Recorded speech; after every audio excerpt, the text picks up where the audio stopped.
Why is pronouncing your words properly considered talking white? Why is growing up without a father so common in our midst? Why do you think we protest Black Lives Matter but then tear each other down in the next breath?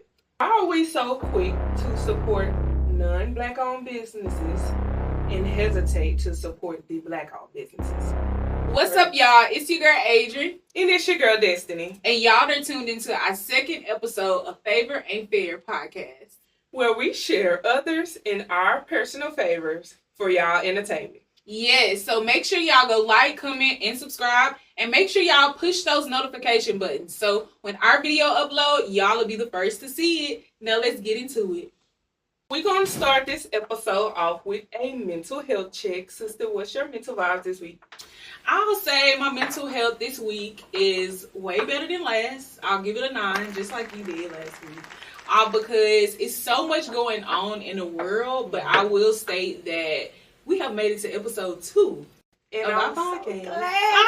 So glad. What about you? What's your mental health looking like? Scale of 1 to 10.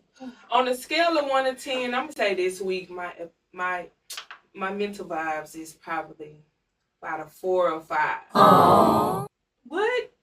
4 or 5? I mean, you don't have to go into explanation, but I mean, it's not nothing major. I'm just really like, I told y'all, one minute is up, next minute it be down. And that is true. Yeah. That is true. And this is like real reality. Like we said, we extremely authentic. When we go into these mental health checks, it's for you all to give us prayers. And also when y'all come in, we want to give y'all the same thing, just returning the same energy shift. So just know, sir, you in my prayers tonight, like always, baby. Thank you, babe. We're going to start this episode off by playing a Black History trivia game. Me and my sister, we have 5 questions each about Black history, and neither of us know the answer to each. So you all can actually answer the questions in the comments down below and let us know what y'all think about the answers. So, sister, who founded the Tuskegee Institute? Booker T. Washington. Oh, you girl, boy. Oh, so smart. Okay. So, I'm going to ask you, what slogan and movement emerged in response to police brutality against Black Americans in 2010? Oh, that's an easy one. Black Lives Matter. Okay. It's Black Lives Matter? You got it. Oh, that's lit. That's what's up. Okay, that's what's up. That's what's up. You got it. When you said brutality, police brutality, and I'm thinking of George Floyd, that's what I always think about is Black Lives Matter when they finally came out. Black lives do matter. Black lives do matter, y'all. All right, so what musician is known as the king of pop? Michael Jackson. See, y'all think she snuck and looked at my cards? Yeah. I ain't no cheater. I know. Yes, that is actually correct. So, which tennis player is known for winning 23 Grand Slam single titles? That gotta be Serena Williams. It gotta be. That's her. That's her. Oh, and I'm like, Venus. Now I got it, because when they said 23 Grand Slams and they always make sure they put that title on her. Mm-hmm. Yeah, that's Serena. For sure. So you keep up with them?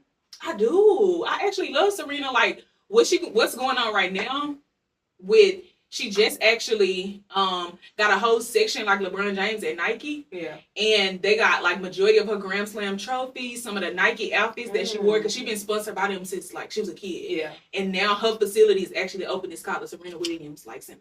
I need to look into that. Mm-hmm. I would love to go. I think it's in Oregon, y'all. So Portland, Oregon. It's in the north, I think. But yeah, it's in Portland, Oregon. Yes. Okay, so who was the African? Okay, so I know you don't know this one. Like, we all know this one. Who was the African American woman who refused to give up her bus seat in Montgomery, Alabama? That's so funny that I know it, because they always cover up a tree at work for Rosa Parks. Oh, they do. On the bus. Yeah. That's really cool. And then when is that? Like around the time of her birthday, or? Dang, is it Black History Month or is it around that time?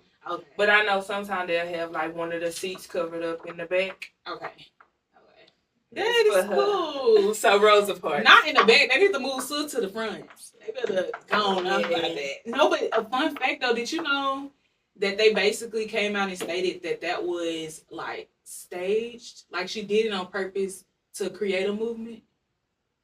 Oh, I never knew that. Yeah, like she was actually married to a mixed man. That's what they say. So if y'all know anything else about like Rosa Parks in the, you know, as far as the history of it, just let us know down in the comments what y'all think. But if I'm not mistaken and I researched it well, they basically said like it was a stunt to actually bring that type of movement to the transportation system around that time to make sure that everybody got equal rights to the bus. And I was just like, damn. I never would have been able to get into that. That's why I just stick to the basics because I knew who she was. I know she was a lady that refused her seat off the bus, but I didn't know it was a movement behind it. Me either, because for so long. Or that she even started it. Huh? Or that she even started it. Oh, that she even started. But the crazy thing about it is, it comes down to our history books, y'all.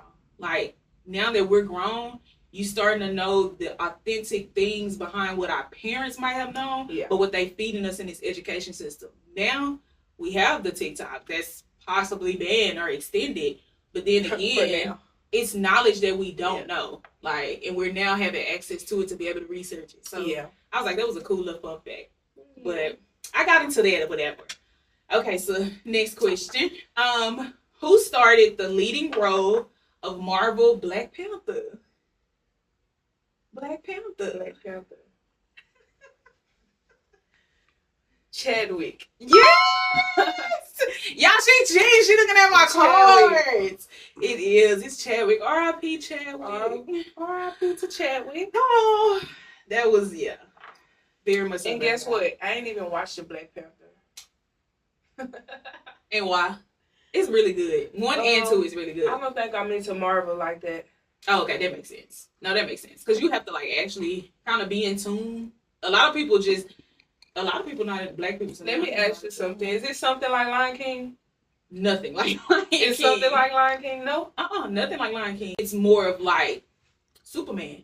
Oh, yeah. Batman. You know, but it's our superhero. Yeah. Our Black Panther superhero, like the culture.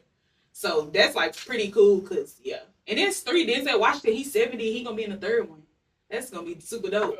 What you have to say? No, he's too old for that? No, Denzel is actually a good actor. Yeah. So it's like I feel like any role that he portrays in, he kill it every time. He do. For him being old, I'm just like, don't sit down. Don't sit down. Just keep going. So, who created and starred in the television show Insecure? Oh, Issa Rae, baby. Issa Rae. She just came out with a new movie with SZA and Keke Palmer. Oh, yeah. Which was, what was it called? Just Another Day or Another Day? I forgot. It's something of that nature. It's something, and I'm sorry, y'all. We just went to go see it actually yesterday, and it was so good. Like, SZA and Keke Palmer chemistry was like dope. So y'all should go see that. All right, next question. So which singer known for Single Ladies is regarded as one of the world's most influential performers? Y'all already know. That's my girl, Young It's Beyonce. Y'all already know. Okay, so is that all the questions for you? I got one more for you. Oh, yeah, one more. Okay. Who was the first African-American president of the United States? Oh, that's Uncle Barack Obama. Because what Michelle Obama said, when they go high, we go low. No, she said when they go high, we don't go low. Well, Michelle? Because I was for the same. We go low. We don't go to hell, though, but we very much so go low.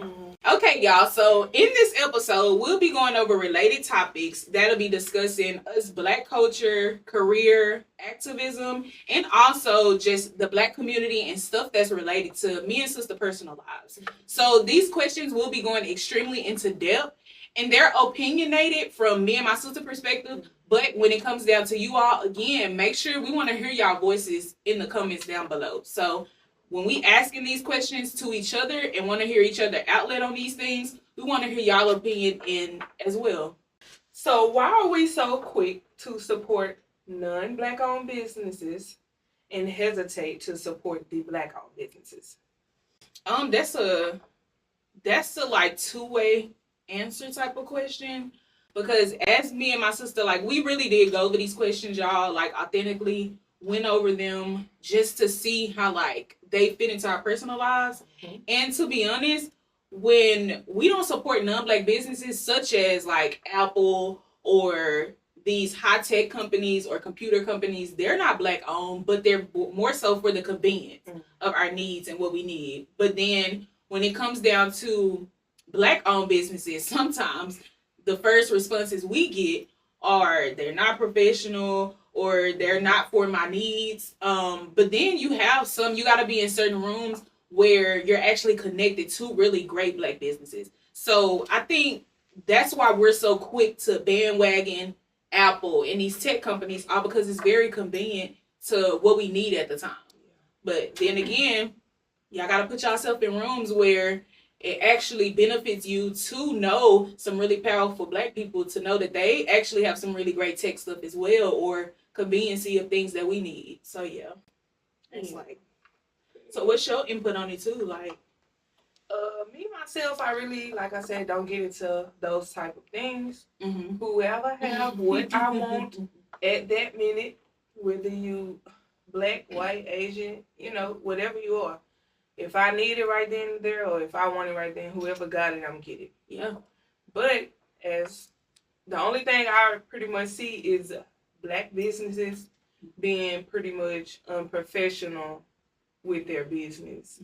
But we'll also support these non-Black businesses, and they'll be pretty much doing us the same way, and we won't say nothing. Mm-hmm. So I agree. It's just me personally. Whoever got what I need at that minute, that's where I'm shopping at. I know that's right, baby, because you can't keep me out the beauty supply house. You can't keep us out the nail shop getting our feet done, nails done, eyebrows done. I mean, we just keeping it real. I mean, honestly, if people might think that certain Chinese people, Koreans, Vietnamese, all those ethnicities don't have the best interests for a lot of people, and that's totally fine. It's for our convenience. Like, we need our nails done or our toes done. So we gonna make sure we go to the nearest company, no matter who is it, you know, who is it by or who is for. But then again, like I said, y'all gotta place yourself in these rooms where it is some Black cosmetic people or estheticians that want to do your brows and your nails and all that stuff. So that way you'll know. But hey, on me and sister side, it's for the convenience, baby. And whoever giving me the proper service, that's who getting my money for sure. Yeah. There we go. No matter who you are. Hey, and that's true facts. That is true facts. So I have this question. It's a powerful question, and honestly, sir, you can answer it to the best of your abilities. But when it comes down to like the Black Lives Matter movement, why do you think we protest Black Lives Matters but then tear each other down in the next breath? I feel like that has a lot to do maybe with the internet. You know, we don't really, I can honestly say on the internet you can be whoever you want to be. You can be on there logged in, be whoever you want to be, log off, be somebody else. So I feel like it's more so of maybe miseducated about a situation. Perfect wording. Yeah. And like, you know, at the moment something hit the news severe, and you know, we hear about it, we'll talk about it at the moment, but then let it happen to the next person and you'll be turning them down. I feel like that have a lot to do with the internet. Yeah, I totally agree on that. Like, I have no second answer for that. It has a lot to do with the internet nowadays. Like, we living in a whole new era of life, and internet is very accessible. So when we sometimes bring up all lives matter or Black lives matter or certain lives matter, I just feel like every ethnicity gonna go hard for their race. Like, they all have all right to. That's who their identity is. But when it comes down to why we tear Black Lives Matter down, it's the accessibility of the internet and a lot of trolling. Like, nowadays, people are clip forming and they trolling. And sometimes it can either make or break a business. Yeah. But hey, yeah, I very much so understand that. When it comes to that, I agree. I agree. Why is growing up without a father so common in our race? I feel like, I guess maybe because like we put a pinpoint in our last episode, how we have really good independent mothers, but these fathers sometimes don't, like their pride kind of leads them to creating multiple households without the consequences behind it, and thinking that like, oh, it'll be okay, like I just had a kid, and then going, to different people that they know or loved ones, and feeling that it's okay to brag about it. Yeah. So some women, they're gonna put their feet down and be like, all right, like, you ain't gonna be in my household, I'm gonna be that independent mother to make sure my kids are good. But when it come down to why it's so common in our culture, I feel like crime rate is very much so high, which actually takes out a father in the household. You just have prideful men and women, because sometimes women just don't want to go for just the BS. I have people that I love that are truly my family that was raised without a mom. But just being able to see their resilience throughout their lives, it's almost not equivalent to why they didn't have a father in it. I mean, it's almost as equivalent as to why they didn't have a father in the house and being raised by their aunties or their grandmas. So it goes based off the parent mentality young. Like when you lay down, it's your responsibility. And this generation, I feel like they're doing okay. This is one that I'm very familiarized with, but I'm going to ask sister though. Why is pronouncing your words properly considered talking white, though? So, why is pronouncing your words, for the people out there, properly considered talking white? Quote unquote, y'all, talking white. I actually don't think that it's considered talking white, because that's actually the proper way you should be speaking. Yeah. That's how the word is pronounced. There we go. So, like, I probably, like, younger, I probably used to do that a lot. Probably, like, I think I used to do that to you. Yeah, I mean, well, I probably so don't much remember it, though. But some of my cousins did, baby, and they made sure like you went to college and you like changed. It was white because y'all did, and it's okay. I feel like I'm country. Oh heck yeah! When I'm around other people with other different accents, oh heck yeah, I feel like I'm very country. Yeah, like, and I hear it when I hear them talking, or even if we talking to a proper person, or whatever. Like, I feel like I'm country, and it's okay. Yeah, I don't think it's talking white. I mean, it's really just, that's how it's supposed to be pronounced. So pronounce it the correct way. Yeah, and I think the reason why we did actually put this question in here is because we wanted to clarify. Talking white doesn't mean like a black person pronouncing their words properly doesn't necessarily mean that they're not educated enough to know the definition of certain their terminology. When I went off to school, I'm gonna say this. I went off to school being exactly who I was. It took for me to run into some very, I'm not going I'm not really downplaying nobody, but you meet people from around Texas or around the United States, and they make sure you're reminded where you come from, not where you didn't come from. They make sure, like, if I'm talking very country, how you stated, like we going into a whole nother area of our lives and we talking country, they made sure they reminded me, like, you talk country, like you sound illiterate.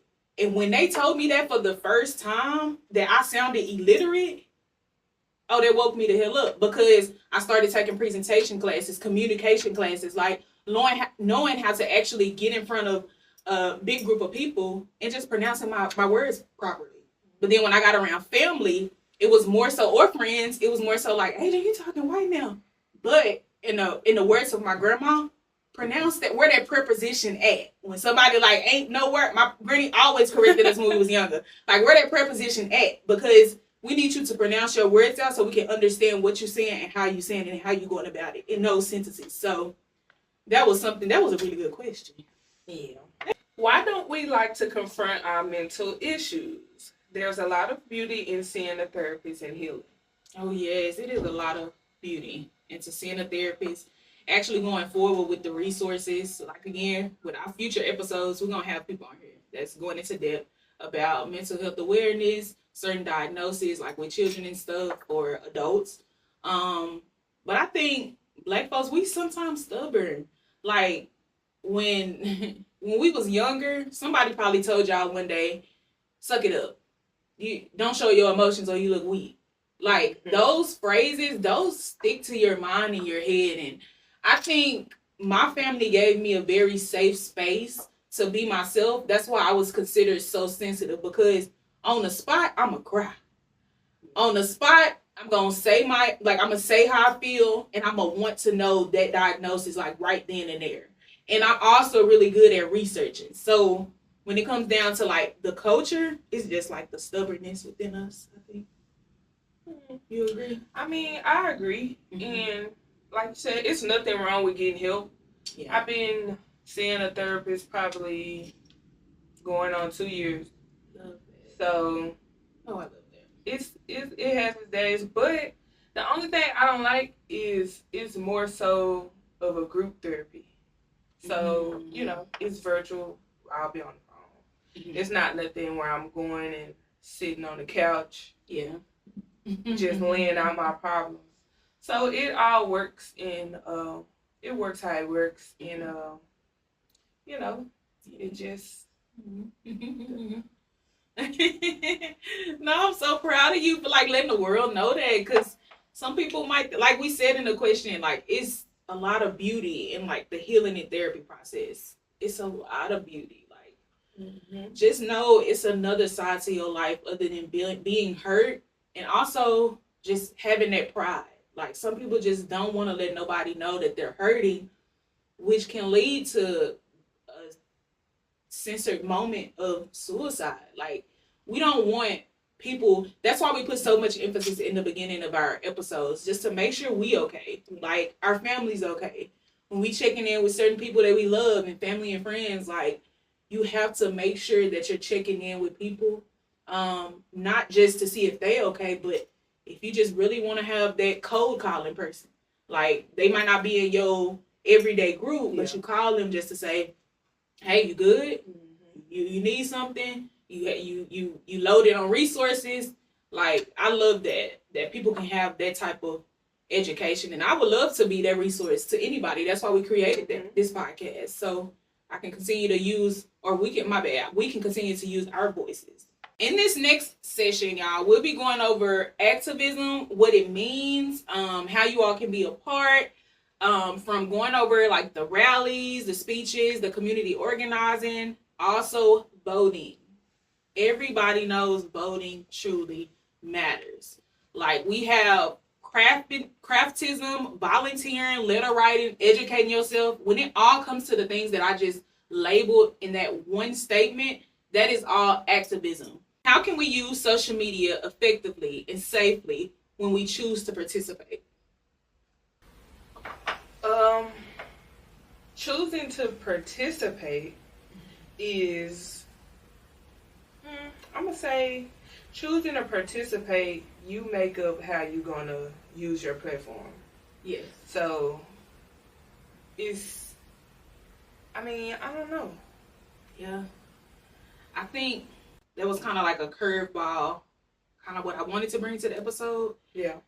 When we go back into that question where we stated, why do we advocate for Black Lives Matter, but then in one breath we tear it down, the internet? Yeah. It comes down to, like, with social media, it's effective in so many positive ways, but using it safely is like continuing to put out resources. When it's time to vote, put it out there.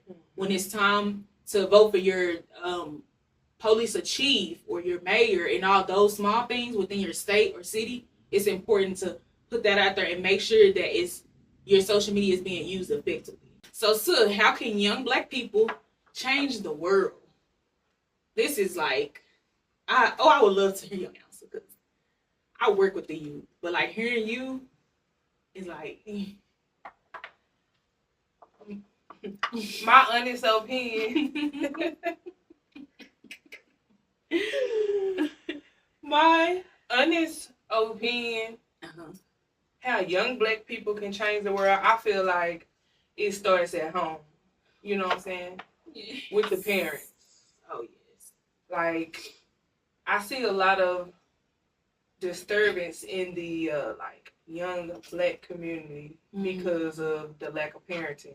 Yeah. So I feel like it starts at home. I feel like younger kids should, stay in school because the doctors we have now, they getting old. We're gonna need somebody to replace them eventually.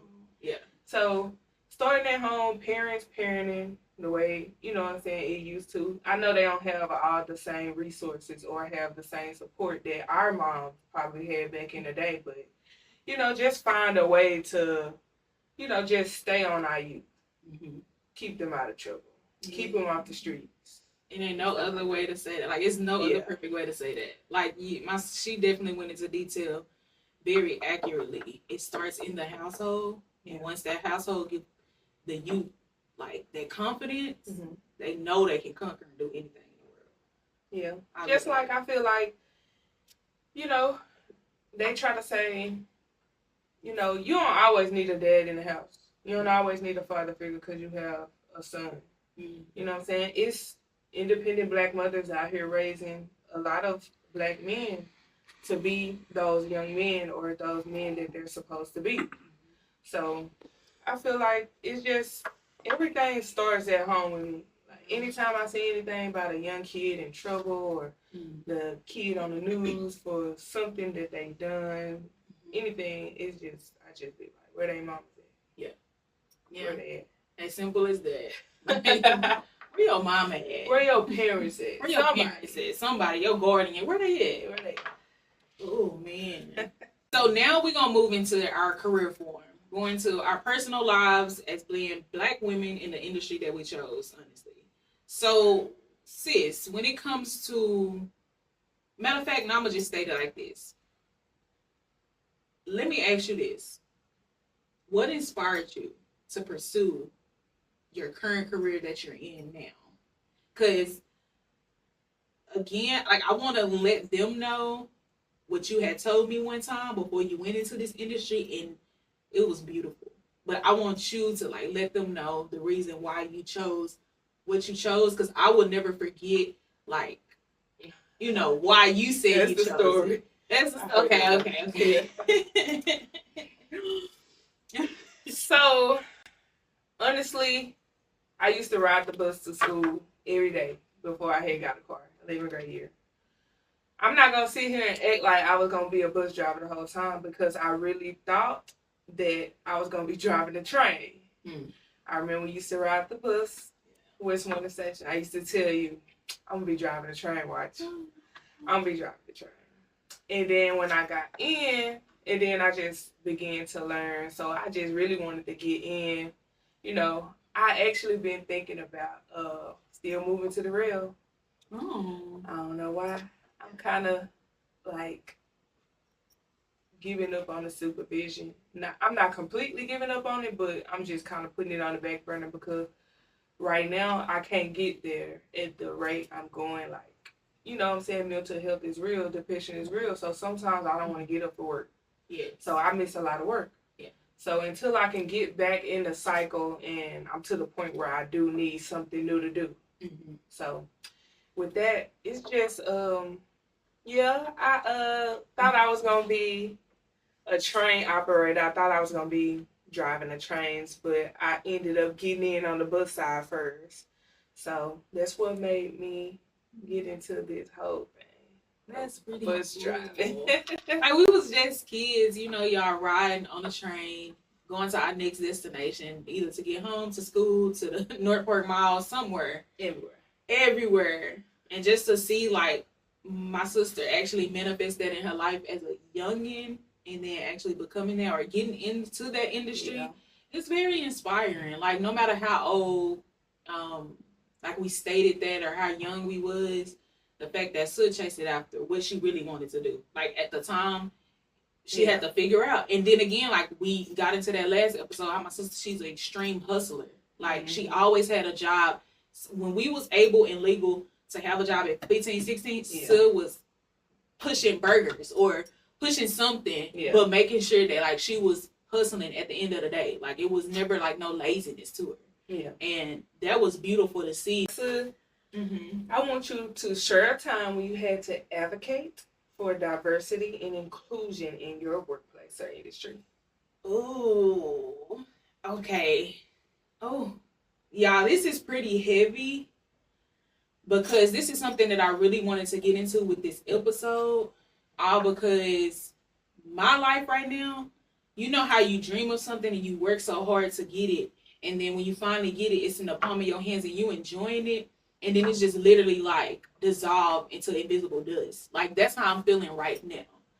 I've always like pushed myself to be in business or somewhere in human resource when I went to college. But when I transitioned over into the real world, I realized that I really truly like nonprofit or just helping the youth or the next generation to their destination. Like I had really great mentors and figures that I looked up to. But being that one, I have always put this on social media. When it comes down to voting, it's extremely important. No matter, again, if it's mayor, governor, president, it does not matter, y'all. I will continue to keep y'all informed. That's what my social media is for. I'm not really into the whole personal status type of thing. I'm more so trying to inform my community and the people that look up to me that it's important because my job was taken away from people not really paying attention to either who they're voting for or actually choosing not to vote. So with me being a higher education professional, I was terminated from my job earlier 2024, all because of diversity, equity, and inclusion. Being a Black woman in my industry, it ain't easy, but I love the challenge. I'm going to say that. When it came down to Greg Abbott, wheelchair man, Hot Wheel man,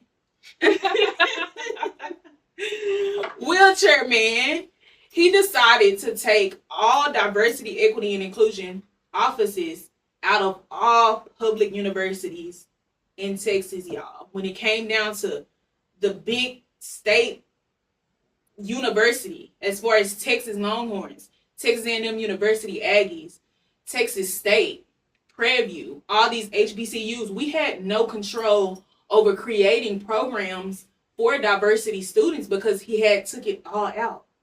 And that's the power of voting.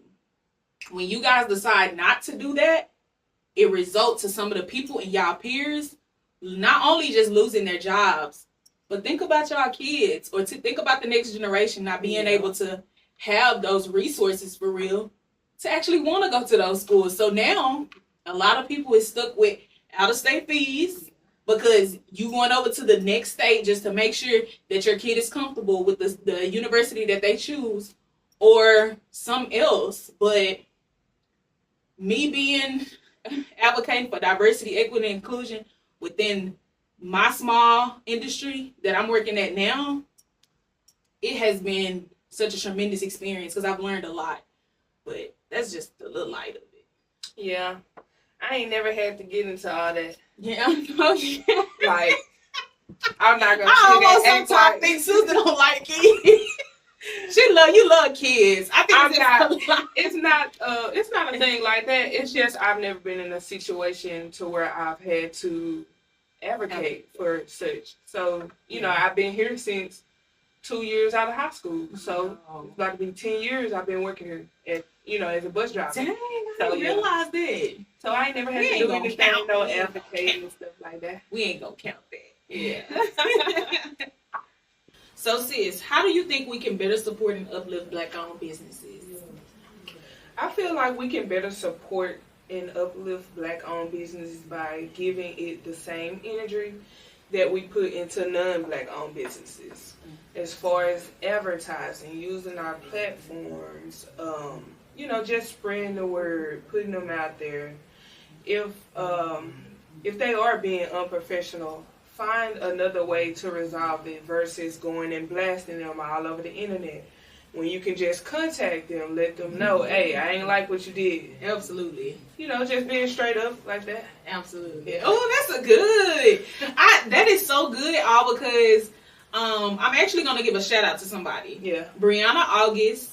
We actually worked in retail together, y'all, a couple of years back, but I don't want to get into more details of, like, about her personal life, but what she have done for Dallas Fort Worth Metroplex. Oh, she one of them ones. So yeah. She one of them ones. She actually created an Instagram, or now you can really actually call it a business, a black-owned business by the name of Dallas Fort Worth DFW Hair and Expo, or Hair and Glam Expo.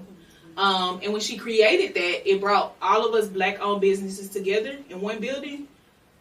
Now, y'all, 4 years in, she still continue to have them over the course of the year. Like, she might have 4 or 5 pop-ups, but I just had to shout her out. I feel like when we say we can better support black businesses, that's having a black woman reach out to black business owners and putting us all black people in all the same room together, being able to network. Man, it don't get no better than that sometimes. No better. So, sis, with working in higher education, how do you navigate and overcome the challenges of being a black woman in that industry? Oh, I'm going to say I kind of went over that in the other question sister had for me, and my bad for jumping ahead. But when it comes to just me being a black woman in higher ed in general, it's not for everybody. Like, not everybody can either work with the next generation of college students, and not everybody can work in public transportation. Like, you have to have a skill for both and other industries. But when it comes to me personally, I'll say I had to overcome imposter syndrome.